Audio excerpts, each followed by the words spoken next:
We're craving pizza, so I'm going to go ahead and make some homemade pizza. What I have here is a tablespoon of yeast and a tablespoon of sugar. The recipe calls for a tablespoon of honey. I ran out, so I'm going to use sugar instead. Hopefully that'll work out. Then to this, I'm going to add a cup of warm water. Let this sit for about 15 minutes to bloom. For the pizza dough, the dry ingredients will be 2.5 cups flour. I add 2 cups of the all-purpose flour and then half a cup of whole wheat. And then I add a teaspoon of salt. Then I like to flavor it with about, I want to say, half a teaspoon of basil, half a teaspoon of oregano, about half a teaspoon of adobo, half a teaspoon of garlic salt. Mix that all together. So here the yeast has bloomed and I'm adding half of the dry ingredients, and then I'm going to add, it called for a tablespoon of oil, but I'm trying to steer away from that. So I'm going to add a tablespoon of melted butter.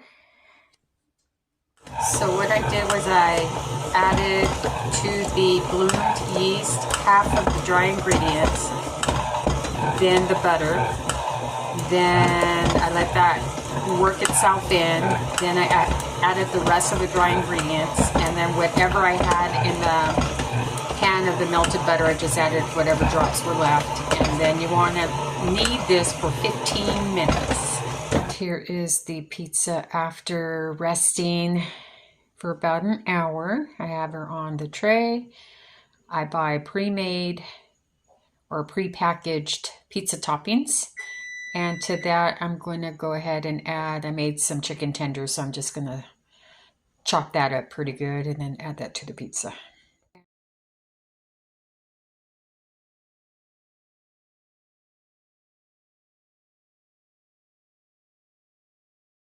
There she is, all ready to be put in the oven.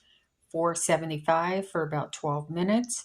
So what I did is I put a light layer of sauce, then a little bit of cheese. Then I topped that with pepperoni, topped that with the chicken tenders that I sliced.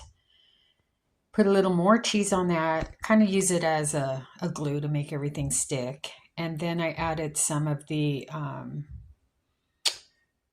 sausage and some more cheese. And that's it. Throw it in the oven, 475 for about 12 minutes.